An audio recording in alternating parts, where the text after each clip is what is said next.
Danielle, thank you both so much for taking the time to talk to me today about the piano lesson. Thank you. Awesome performances in this movie, the two of you, and how the sibling, I don't even want to call it a rivalry, we'll just call it like a little mini family conflict, if you will. I love that. Thank you. Yeah, they don't hate each other. No, Yeah. I don't know. No, definitely not. No, you know, they have different views on how they see this piano and its use, basically. I want to first start off by asking, are either one of you spiritual? Because there's so many spiritual aspects to this movie and how it incorporates it into the text, and how, not just in terms of religion, but also how we connect to our ancestors and how that could be a guiding force in how we make these decisions in life. So I want to first start off asking about that. Most certainly. And it's in everything that I do, every facet of my life. You know, and it's interesting when I feel like I'm off, I'm usually checking in vertically.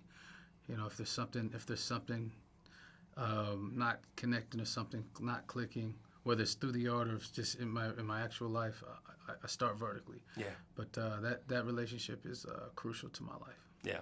Deeply. Yeah. It is a daily practice. It's imparted in everything that one does. I mean, there's not much else to say. We're pretty mirrored in that regard. But it's interesting, though, too, in that regard, like I said, how it drives both characters then throughout the course of the film in terms of how this conflict gets resolved. Can you guys recall a time in your life where you had a dispute with a family member over something maybe akin to something like this? Now, you know we're not going to talk I'm about about to say, that's Yeah, now you trying to get Now, look, if you want to talk about me and John David, I don't like how we be, that's a different thing. Pops is a Cowboys fan, I'm an Eagles fan. Like, there we go. There we go. Route, you know what I mean? We don't have to get too mean, deep the here. beef really is it blue cheese or ranch? There we go. I'm from Atlanta. It is disrespectful. Blue cheese. I got two younger sisters. We fight over everything. Do you really? Yeah. Oh, yeah. Blue cheese. See, look what you done started. John, for you, you're acting under the direction of your brother.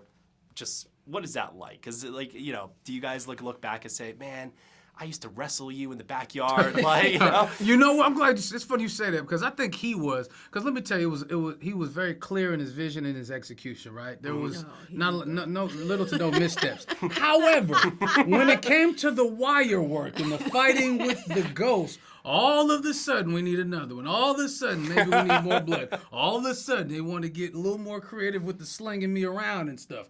I can't help but to think that might be some inner, old childhood memories that, were at the surface when it came to constructing that scene. I can't. Thank God for Malcolm. Well, wow. Oh, wow. Like I needed it, so like, get out of here. Get out of here. You see, I'm surrounded. No support. Nothing but love. Nothing but Nothing but love, man. And Danielle, this is an extraordinary performance from you. And I feel like I say that for all of your performances, honestly. But this is one that really leaves a deep impact on the audience, I think, in a multitude of ways. Tell me a little bit about just stepping into the shoes of that character in that space. The importance of rehearsal and anything else you got in terms of time to explore that character. I don't recall the moments so detailed. I do know that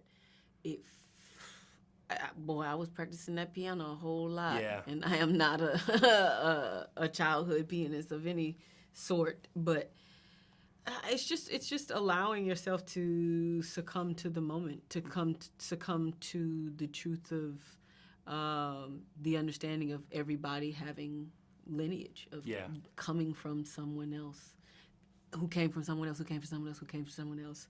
That is an energy that makes it extremely weighted, and then it makes it weightless because she's operating in a liminal space when you're communicating on that level.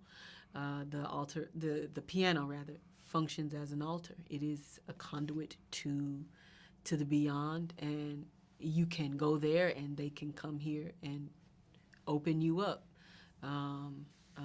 That was besides those moments of being out in the exterior worlds of the film. Yeah, that was a moment where people are on set as cast, populating as the ancestors. That changes the way you look and feel, the way the set looks and feels. Yeah. It gives it a different clarity of mission and intent, as well as the fact that the piano has the Washington family carved on it. Other family members are within the production design, like in images and frames. Yeah, it makes it hyper personal. Yeah. And that is a charged energy, and that is something to be extremely serious about, extremely have great reverence for, and everybody in the room is with each other. It's not just me at the piano, it's everybody in the room with each other. I think it's interesting, right? Because as we wrap up here, it does seem like there's something more than just your body guiding these performances. There's something more, it's whether it's that connection that you're referring to, either vertically or with one's family, the people on set, the energy that we all gather from around each other. So whether it's on the stage or on the screen, the work shows, and guys, what awesome performances, what great work. So thank you both.